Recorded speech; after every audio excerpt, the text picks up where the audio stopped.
Taiwan is very safe.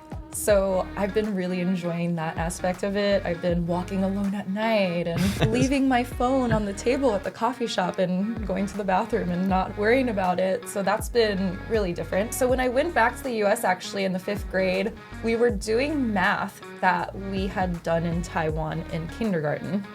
For real? Yes, so I was definitely really well prepared by my education here in Taiwan from that perspective. Hi everyone and welcome back to another video and a special welcome to a first-time visitor here in the studio, Dottie from US. Born in the US, but I'm actually half Taiwanese. Moved to Taiwan when I was 3 years old as a family. Lived here for 7 years, even though the plan was just 1 year, but it was so good that we just had to stay and been in the US ever since. What brought you back here to Taiwan now? Visiting family for the most part, but my husband and I have a YouTube channel together where we do mini travel documentaries. So we've been hopping around for a little bit and we're ending this 5-month trip in Taiwan and hanging out with my 84-year-old grandma quite a bit. She's lovely. That's nice. We would come back maybe once every 4 years.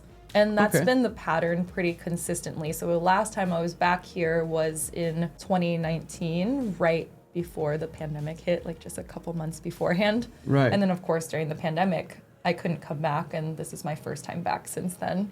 So which countries have you visited like on this? You said 5 months traveling. So we started in Europe for a wedding in Ireland. Okay. We actually went to a wedding that was held in a castle where David Beckham and Victoria Beckham got married. Oh, okay. Now we're back up again. That's nice. Right. Nice save.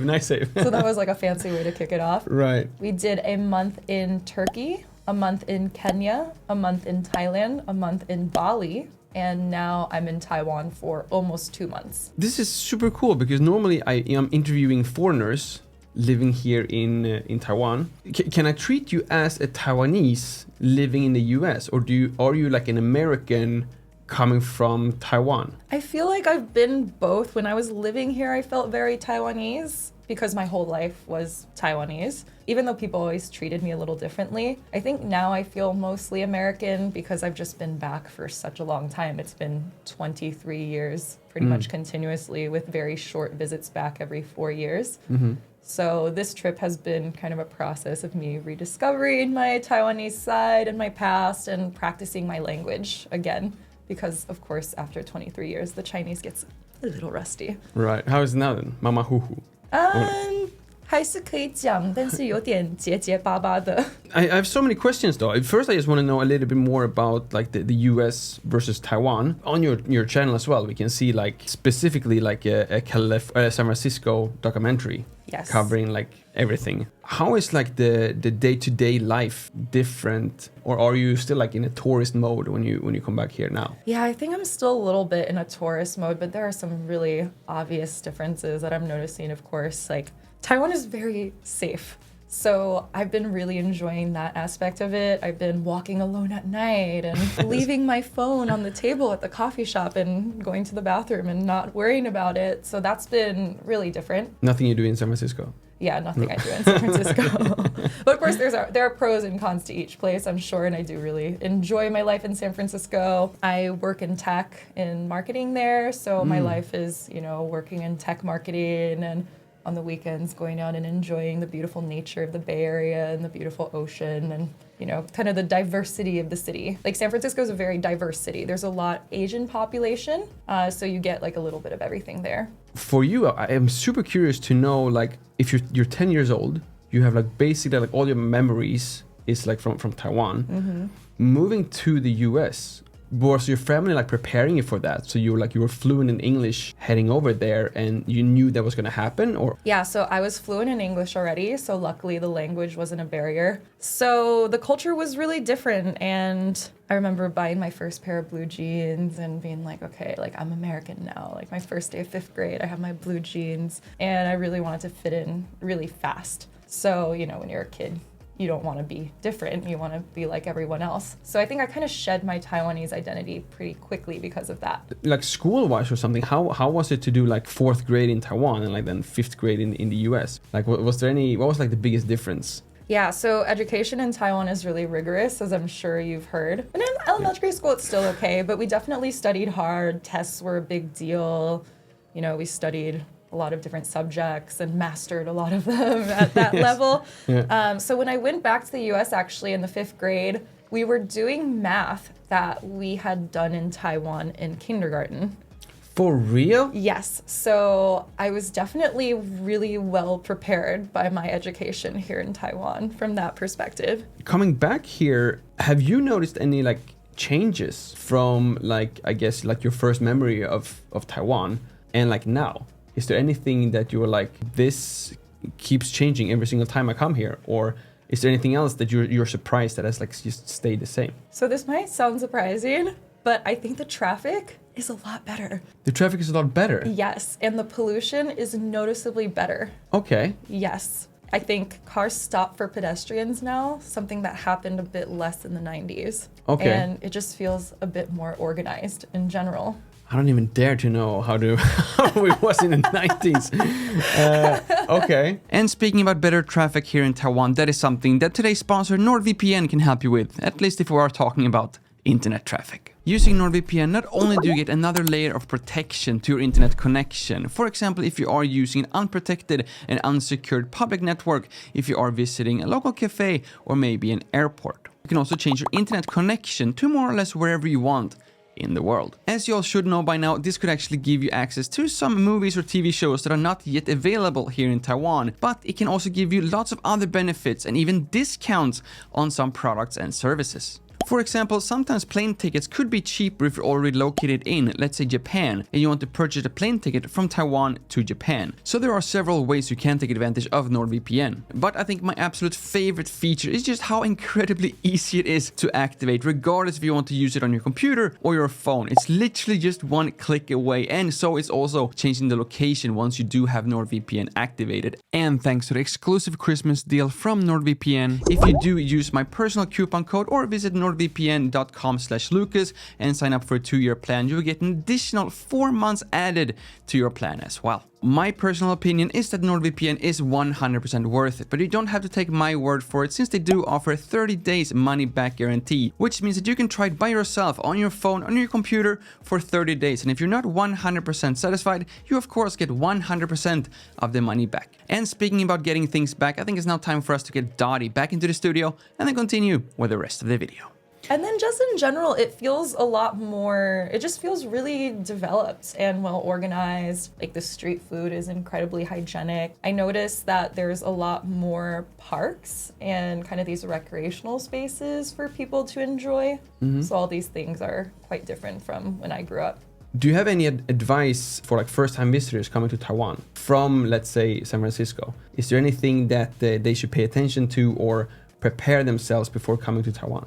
Yeah, I would say just come with an open mind. Taiwan has so much to offer, you know, come in ready to eat and ready to try different foods, get ready for amazing nature. Definitely hang out and talk with the locals because Taiwanese people are super welcoming and friendly. Maybe learn some basic phrases in Chinese. That would be really helpful. What would you say is the most helpful phrase? 多少钱? 多少钱? Yeah, that's good. That's good. Or 我要这个. I think with those two, that was like the only thing I could say the first 3 months when I came to Taiwan. There's definitely 2 good phrases there. If we flip it around then, if a Taiwanese is coming to visit San Francisco, what's the top things they should know before visiting? Definitely bring something outdoorsy, some hiking shoes, because there's so much beautiful nature. This is one of the greatest parts about San Francisco, just this really amazing urban nature balance. Again, seek out amazing food. There's food from all over the world. It's so diverse and international, and there's just so much to offer. And don't leave anything valuable in your car. Oh, yes. The only time I've got something stolen from me, I had my bag that I just put in the back seat of my friend's rental car, and then they just like smacked the window, stole my bag. Luckily I had my camera with me, so there was like they didn't take anything other than my bag and like my batteries and cables. But my friend was not happy because he had to deal with like the insurance claims and stuff. Yeah, sadly this is really common. So yeah, don't leave anything in there. Yeah. Just bring it with you. Leave it at the hotel. Do you have any like specific spots that people should come and visit if they would go to San Francisco, for example? Sunny day in Dolores Park, hang out there, get beautiful views of the city, amazing food. We have Little Italy, we have Chinatown. Yeah, well, of course you have to see the Golden Gate Bridge. That's not really a hidden gem, but I think it's really like a tourist attraction that doesn't get old. Even living there, it really is that good. Definitely go see it. San Francisco is really famous for its fog, and we have a lot of beautiful hills and nature right in the city, so you can go hiking right in the middle of the city. Like you can hear cars in the background, but it feels like you're completely secluded. Even like the beach on like the west side. Probably Baker Beach, and you have a view of the bridge. Yeah. It's gorgeous. Very, very nice. And there's a direct flight to San Francisco from Taoyuan Airport. So it's 11 hours direct, and it's not that expensive. No, it's cheaper than going back to Sweden. Yeah. Yeah, it's like United Airlines, right? Yes, or it's like and EVA. And EVA. Yeah, EVA. There you go. EVA is better. Their bathrooms are bigger. Is that the criteria that you go after? I mean, you're the world globetrotter, so I take your travel advice before my own anytime. If someone is coming here to Taiwan, what is like the main thing that they should go and visit? Go around the island. It's really easy to drive here outside of the cities. The roads are amazing, and you can see so much in just a week or two. Beautiful nature. You can hit a few different cities. It's gorgeous. I think Taiwan's really underrated in this way. People don't really know about this side of it. Going back to your YouTube life, your YouTube career, YouTube channel being dots on a map. Yes, it's a play on my name. Yeah, dots on a map. Exactly. How many dots do you have on the map? How many countries have you checked off now? I don't know the exact number, but it's something like 32 to 35, I think. Jesus Christ. Okay. But we try not to rush through countries. We really like slow travel, and you'll see this in our travel documentaries. We really like to see a place comprehensively and really get to know people. And do you feed the cats? Normalde burada bütün halk The people of Zhongxiao feed the cats all the time. They have a cup for the cats on the street, like 7/24. So that's how they feed them. Like they never get hungry. So we try to, pace it a little bit. Like we're not just trying to check numbers off the bucket list. Other than Taiwan, what would you say is like your favorite destination? I really like Turkey, specifically Istanbul, because I'm a crazy cat lady. If you watch my videos, I'm always hanging out with a cat. And Istanbul has a lot of cats. Like it's something that's really unique about the city. Like they run the place.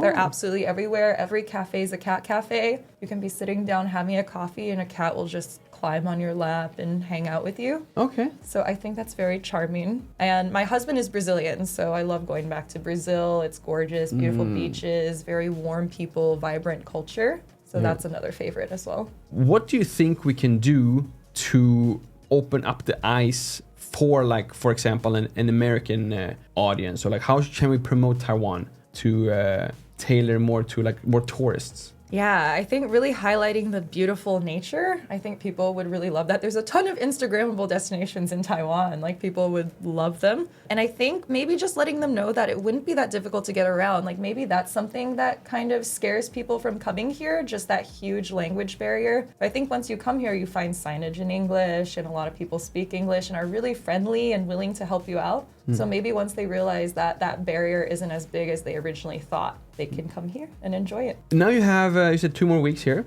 in Taiwan. What's on your bucket list so far? Do you have anything planned, like adventures or something that you're gonna check out? I'm doing a lot of family stuff this time around. So I'll be going to Kaohsiung to visit some family, and we're also going to Tainan to visit some family, and I'm really excited to eat there. We want to do some hot springs and maybe do a little island tour as well. Maybe not going around the whole island this time, but maybe doing Hualien and the surrounding areas and seeing some beautiful beaches, maybe in Kenting. Very nice. Is this something we will be able to see on your YouTube channel later?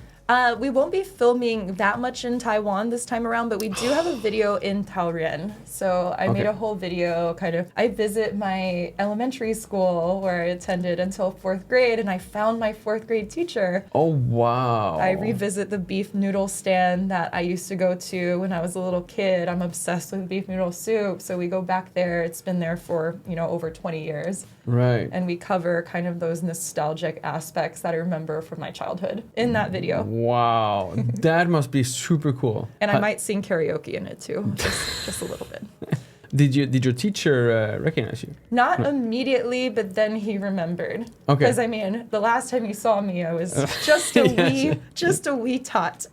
Right. Yeah, and of course you have the links to her channel down in the description, so you can go there and check out not only the Taiwan Taoyuan Elementary School video, but also all her adventures and explorations all over the world, including the Istanbul cats. Yes, Istanbul cats. Thank you all so much for watching. My name is Lukas. It starts with L as in like, ends with S as in subscribe.